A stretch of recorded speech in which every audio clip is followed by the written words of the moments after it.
Hej og velkommen til den her video. Som jeg skal tænke på titlen, skal jeg lave mit hverdagslysrut.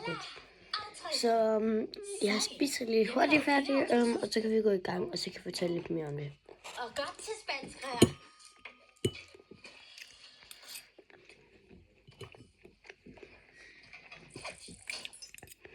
Vi har et delvist fingeraftryk.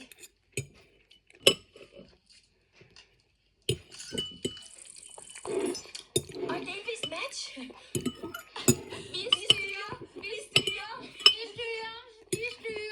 Nu kan vi fortælle folk, at Michaela er gerningsmanden. Jeg ved ikke. Hvis den pige virkelig er involveret i noget så stort som at tro prinsens rumrejse, skal vi nok have flere beviser end et delvist fingeraftryk. Så er vi nok nødt til at fange denne Michaela McCallister står midt i noget, der er værd at fange. Godt, nu er jeg færdig. Jeg pauser lidt der. Så tænker jeg bare lige, at jeg skal forklare reglerne. Eller, det er ikke regler, men ja. Ligesom, det skal ikke være helt lyserødt, ligesom sådan noget her. Det må gerne være ligesom sådan noget her. Den her er måske lidt ude, men ja. Og ligesom sådan noget her forskellige farver. Ja, sådan lidt forskelligt. Det behøver ikke kun være en farve, som jeg viste på den anden, men også sådan en farve. Det behøver det ikke være overalt. Så var det lidt svært for mig. Ja. Men lad os bare gå i gang, tænker jeg. Så ja, jeg starter med nogle af mine bøger, jeg har.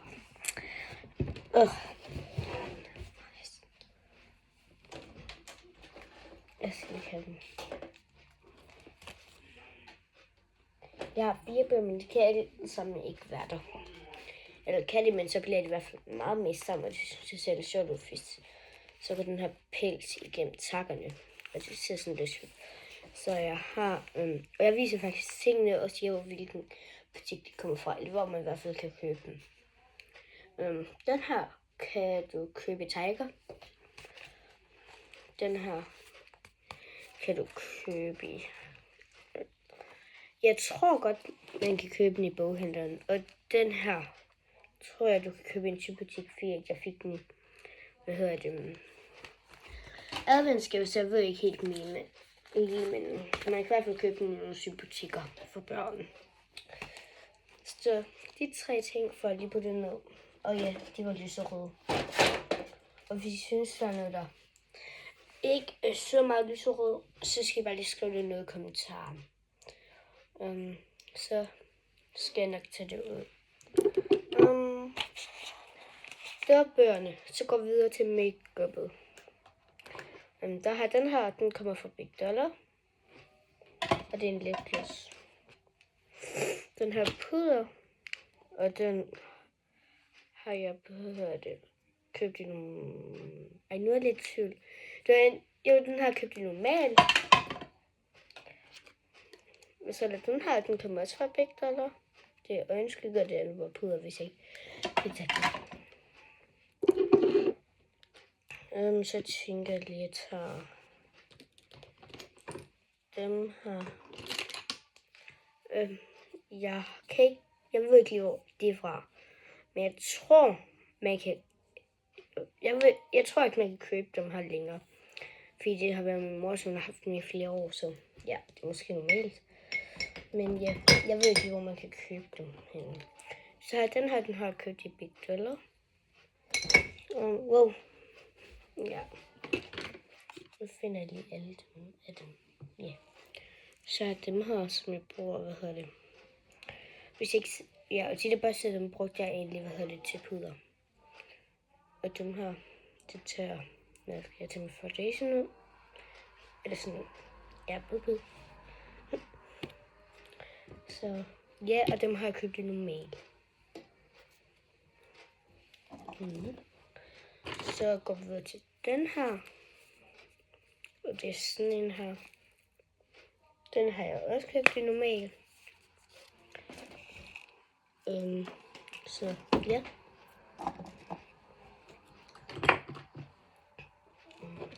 Den her. Det er lidt underligt, men jeg har faktisk købt dem i boghandleren.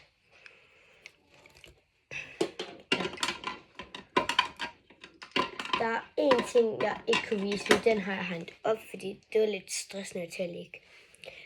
Der er 2 ting, jeg kan vise, men ja. Det er mit ur, og så har jeg en kreativ. Så ja, så går vi videre til den her. Jeg fik den i en mystery box i normal. Så man kan godt købe den normal, men jeg ved ikke, om jeg stadig kan. Jo. Ja. Så den her, den kan du købe normal også. Og dem jeg lige har vist, den der du har en lipper med. Den her, det er sådan en, bare til lipperne. Ja. Den gør ikke helt meget. Så meget, som man kan sådan lægge mærke til den. Den er jo okay nok.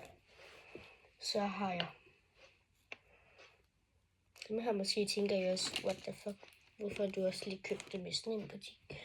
Nu kan jeg, jo, der var den.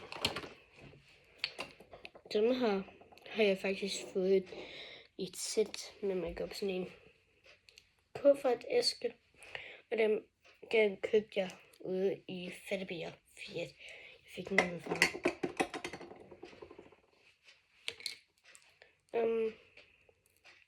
Sådan her har jeg købt i boghandleren også. Det er veninde armbånd. Ene lipgloss, og det andre var også lipgloss. Ja. Nu skal jeg lige finde det med. Jeg har bare en sang i mit hoved. Jeg vil spille lidt lukket, så ja. Ja. Okay, jeg er nået tilbage.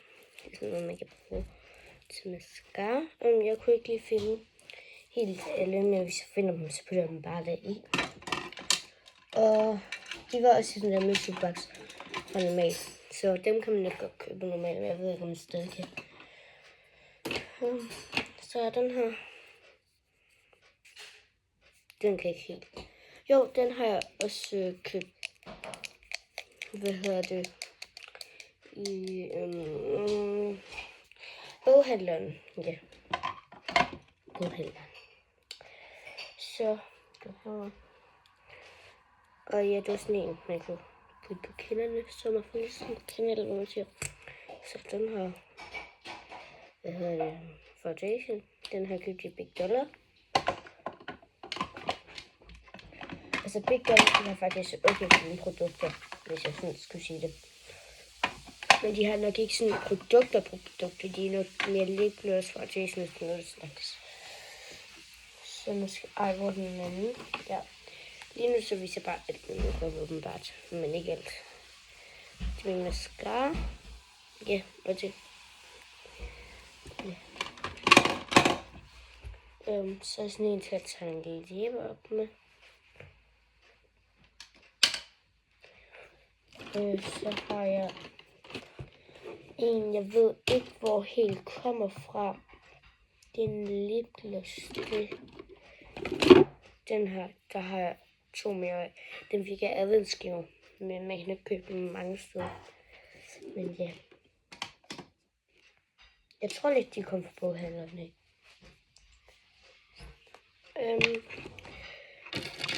Så fik vi styr på det. Og så lige de her 2.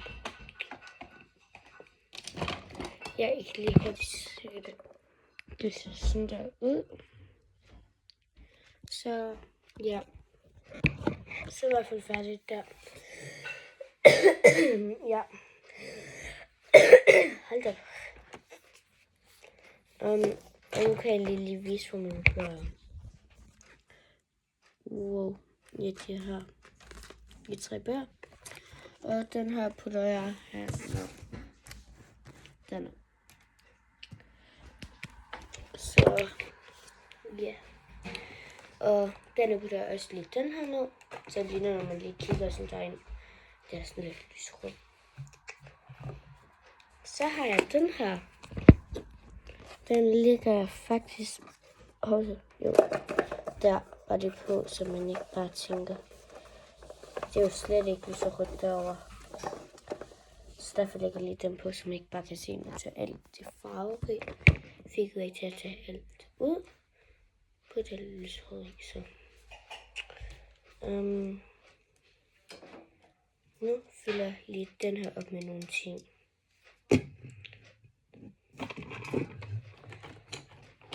Au.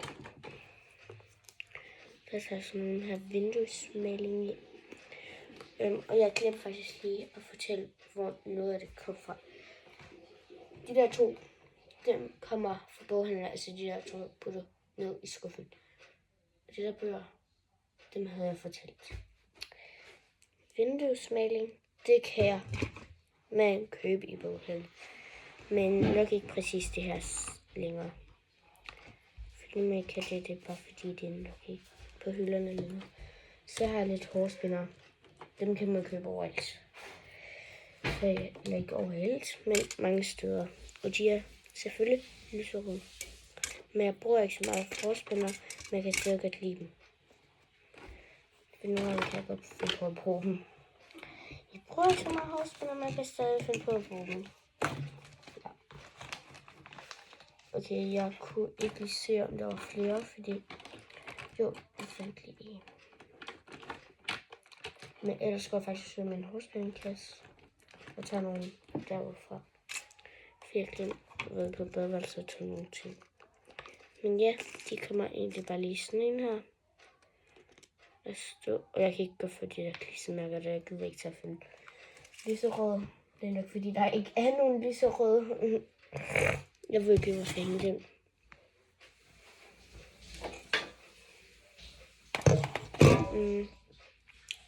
Jeg tænker lige, at jeg vender tilbage, når jeg lige har fået styr på alt det her. Sådan lige den, der kommer til at være et andet sted. Eller det, der går ikke, men den og sådan noget, ja. Så ja, jeg vender lige tilbage. Sådan der, nu fik jeg lige godt. Nu ved jeg ikke lige, hvad der skete, men den har vist været slukket, mens jeg filmet. Så jeg ved ikke lige, hvor jeg er nået til, men nu vender jeg bare lidt kameraet. Den der boghandler, og den der kommer, hvad hedder det? De der falske negle. De kommer fra Big Dollar. Boghandleren, normal, de der to. Det der, det behøver ikke vise, for det er ikke lidt rød. Big Dollar. Den der kommer fra Tiger. Det har jeg fortalt om, men ja. Det kan jeg ikke huske. Jo. Det kan jeg godt. Ja. Og Sybutik, og det var både det. De her ansigtsmasker kommer fra Big Dollar. Big Dollar. Normal og normal. Og dem der er sådan en der pose, ligesom dem der man bare ikke med det på. Og de kommer også fra normal. Og den der kommer fra et penalhus, den der har fået af min veninde, den har også fået af min veninde. Ja. Og de her to vinduesmællinger kan jeg godt bare komme til at stå der. Og ja, BogAD som boghandler. Og BogAD igen. Og det her slik, det behøver jeg altså ikke lige sige, hvor det kommer fra. Men nu tager jeg så den her ned, for den synes jeg ikke skal være der. Og de her kommer også til at stå der næste.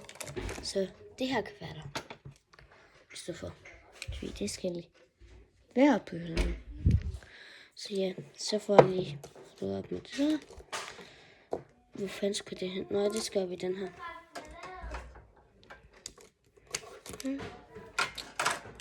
Og det her. Og hele videoen kommer altså ikke til at handle om det her. For jeg kommer til at lave madpakker sådan her. Så ja. Yeah.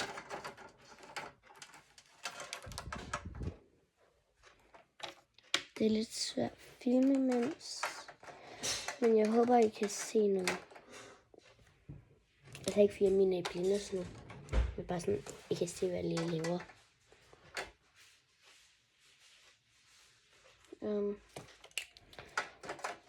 Ja.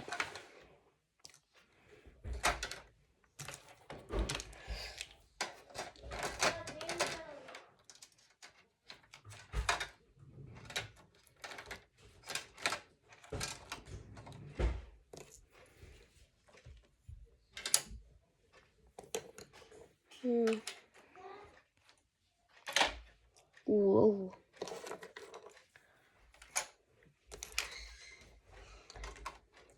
Jeg ved ikke, om jeg kan filme hele tiden, fordi jeg filmer på at være lidt tør for strøm. Eller lige, hvad man siger.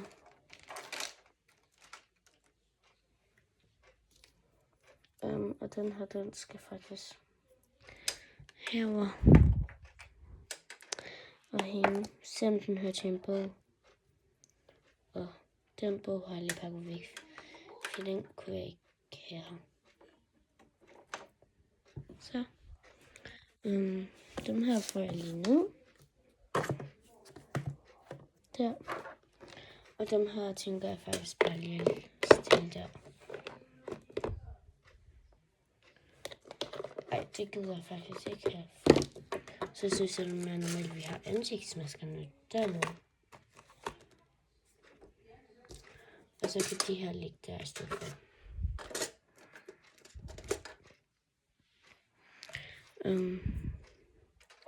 Og ja, jeg har faktisk lavet min seng. Det er ikke godt. Hvad, mor? Ja, lige om lidt. Det er bare fordi, jeg skulle lave min madpakke. Og den her, den kommer bare derovre. Den her, den skal dernede ligge. Den her, den kan bare stå der. Den her kan man... den behøver jeg ikke. Ned med den. Den her. Den er til det deroppe i.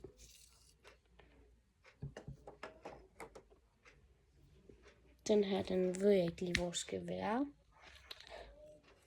Lidt af bønnehaven. Okay, jeg fandt et sted til. Men det her sted, det er sådan herovre ved den her.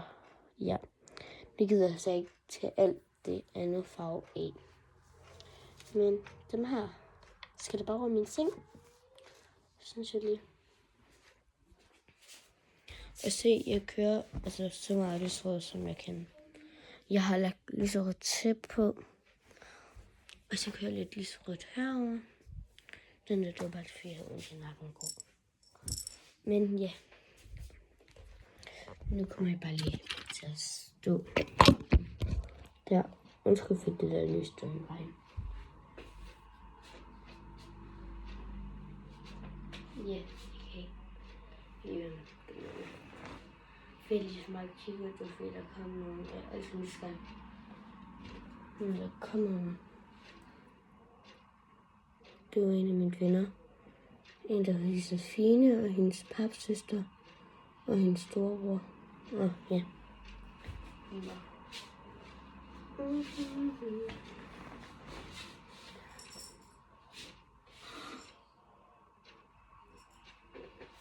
Ej, jeg krasser helt på min sår, så den får blodprikker på der. Så kommer jeg til at vaskemaskinen. Den her. Væk med den. Ja. Jeg ved ikke, hvorfor. Sådan. Og jeg har faktisk noget hernede. Hvis lige. Ja, og der er lille. Så der er lidt lyserødt.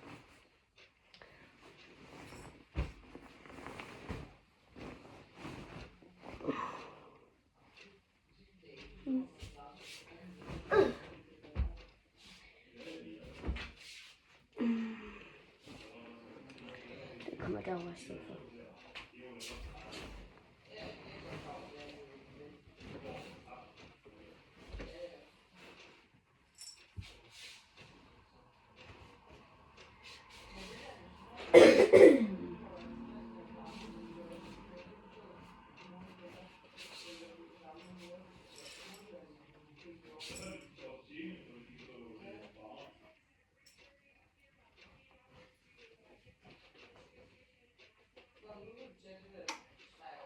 Så kan I se det færdigt. Resultat. Ja.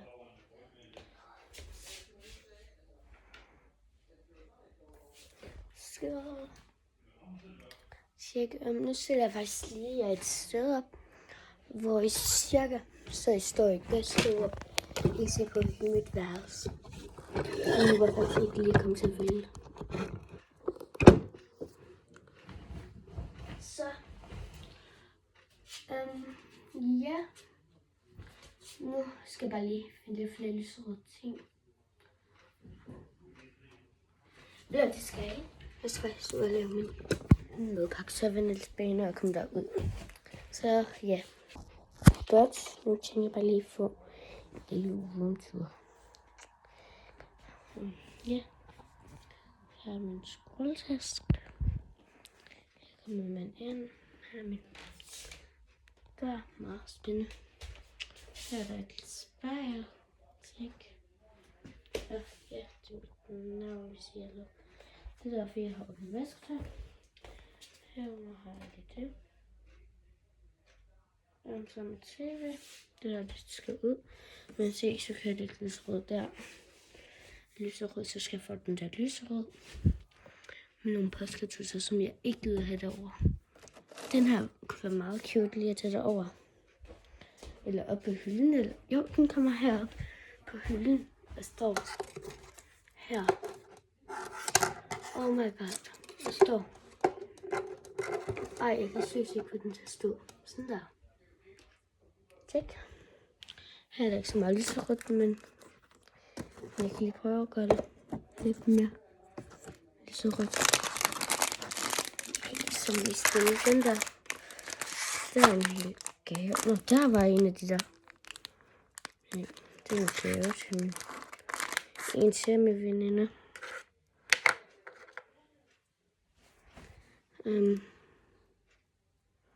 Ja, den her, den er lyserød. Jeg har klemmer, som jeg tænker, kan klemme som sesmikket. Så når man skal blive kulder, så har jeg bare klemmer til, hvis jeg nu skulle komme problemer. Tak, Mika, for det.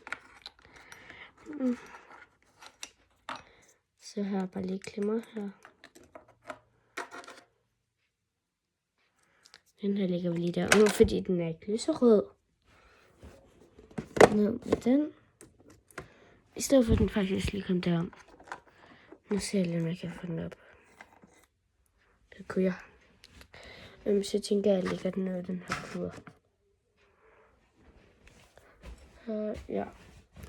Heroppe, der synes jeg lige, at jeg skal den her ned. Den her fra min veninde. Med rysten. Og så det så jeg ikke lige, men jeg er sådan med rysten. Så vil jeg glemmer ikke noget på noget i forvejen. Og så prøver jeg lige at få det her lidt mere fremad.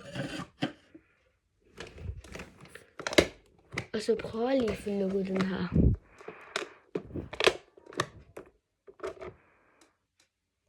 Okay, I kan lige holde stå der.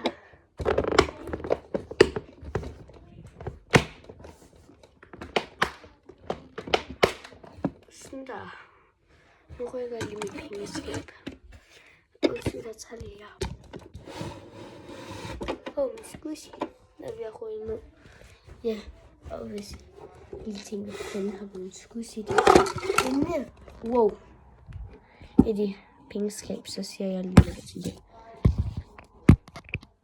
Okay, jeg ved godt, det er meget dårligt stemt at filme billeder. I hvert fald nu, så jeg skal lige have rettet det. Men jeg har også tænkt at lave nogle billeder. Okay.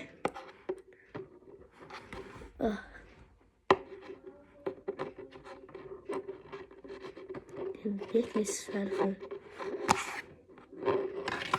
Okay, jeg kan slet ikke få den her til at stå længere. Sådan der.